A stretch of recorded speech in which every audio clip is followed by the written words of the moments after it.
Bakit nga ba inutos ni Blackbeard kay Kusan na kidnapin ang anak ni Big Mom na si Pudding? Ano-ano nga ba ang mga plano nitong si Teach? Hi mga katambay at welcome sa ating panibagong video. Aalamin natin kung ano nga ba ang mga dahilan ni Blackbeard sa pagkidnap kay Pudding. Pero bago tayo mapunta dyan ay alam mo na, like and subscribe at pakihit ang bell para maging updated sa mga parating na video at pakilike na din para mas marami pang makapanood at makabisita sa ating channel. Okay, simulan na nating alamin kung ano nga ba ang mga posibleng plano ni Teach kay Pudding. Let's go!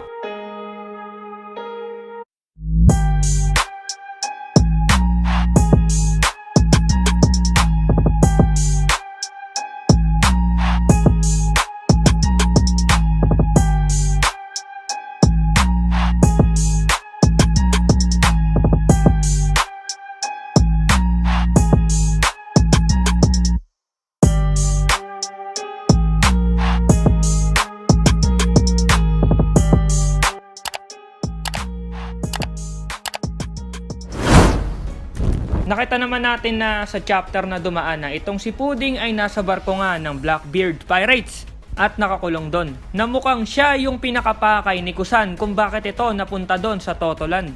Pero duda pa rin ako na si Pudding lang yung pakay nila dito. Posibleng dinaanan na din nila yung road poneglyph ni Big Mom. Kasi nga malakas ang loob nila dahil wala na nga si Big Mom, nasabi na nga din ni Pudding. At nagkakagulo na din doon kasi sumugod din doon ang ilan sa mga kapatid ni Sanji. Dahil nga hawak din ng mga anak ni Big Mom yung ilan sa mga kapatid ni Sanji. Kasama pa dito na tumulong si Caesar. Kaya sinamantala na ito nila Kusan para nga kidnapin si Pudding at makakuha na din siguro ng kopya ng road poneglyph ni Big Mom. Na mukhang meron naman na sila kasi si Teach ay balak na kuhanin yung mga kopya ng road poneglyph ni Lo. At kung meron na si Teach na kopya nung kay Big Mom, ay jackpot siya kay Lo dahil yung kopya ni Lo ay galing doon sa Zhou at sa Wano. At kung binigyan pa ni Robin si Lo ng kopya ng kay Big Mom ay napakaswerte ni Lo. At napakaswerte ni Teach kung wala pa siyang kopya ng kay Big Mom at kung si Pudding lang talaga yung pakay nila doon sa Totoland. Pero di engot yan si Teach kung ganun yung nangyari. Malamang kopya ng road poneglyph at si Pudding ang pinunta nila doon. Anyway, ayun nga, ano nga ba ang talagang plano nitong si Teach kay Pudding at bakit niya kinidnap ito? Syempre, alam naman natin yan nung Whole Cake Island arc pa lang na ito ngang si Pudding ay may kakayahan. Nga, at ito nga yung sa third eye niya na nakuha niya sa lahi na pinanggalingan niya. Nakilalang third eye tribe at hindi pa niya ito na-awaken. Pero mukhang sa chapter na dumaan ay nakamit na nga ito ni Pudding. At kung hindi man ay dadating din naman doon. Basta ang importante kay Teach ay nasa kanya na si Pudding. Saka si Teach ay matalino yan, alam niya yung third eye tribe. Na kahit na walang alam o hindi na pag-aralan yung mga nakasulat nga doon sa road poneglyph ay kaya pa din ito mabasa basta naka-awaken na yung third eye o yung kakayahan nung mata na yon. At nakita natin na itong si Teach ay talagang inaabangan yung tatlo na makasalubong niya sa dagat. O malay natin na si Teach ay may alam kung paano i-awaken yung mata ni Pudding. Kasi alam niya na sila Luffy, Lo at Kid ay may mga road poneglyph at kilala natin si Teach na kukunin niya lahat ng gusto niya.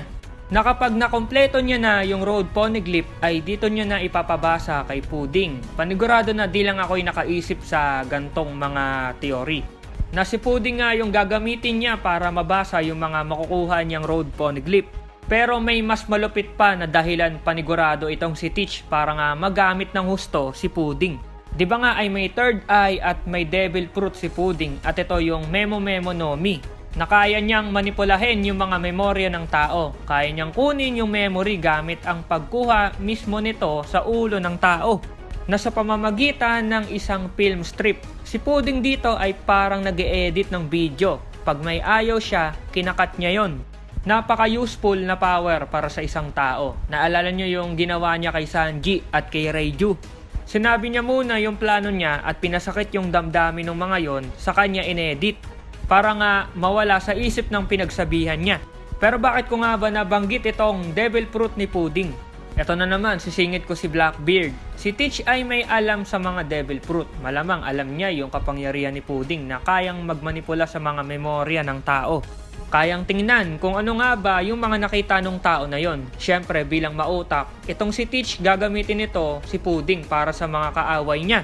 mga impormasyon na mahalaga at kailangan niya at sa mga pwedeng trumaydor sa kanya. Napaka-useful ng Devil Fruit ni Pudding kasi kahit kanino pwedeng magamit. Kunyari may clue si Teach sa Last Road Poneglyph, gagamitin niya si Pudding para mahanap yung tao na kayang makapagturo sa kanya sa Last Road Poneglyph. Kung baga, iisa-isayin niya yung mga tao na may clue para mapunta siya doon sa tao na may alam talaga sa Road Poneglyph.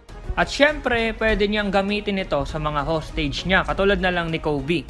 Pwede niyang halungkatin yung mga memorya ni Kobe para malaman kung ano-ano yung mga plano ng Marines. At sino yung mga kasama niya na pwedeng makita din nito si Kusan na miyembro ng Sword kung totoo man na member siya. Kasi kung makita ito ni Teach na spy pala itong si Kusan ay yari si Kusan.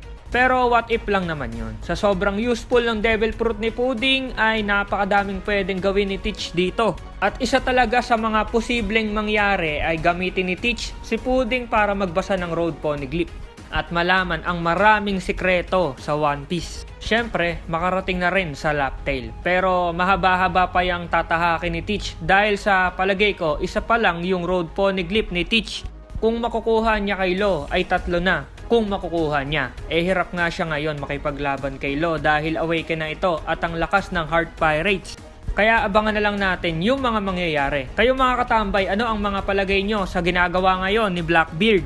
At kung saan niya gagamitin itong si Pudding? Comment lang kayo sa baba at babasahin ko yan. Okay, salamat sa pagnood mga katambay at see you sa next video. Over and out.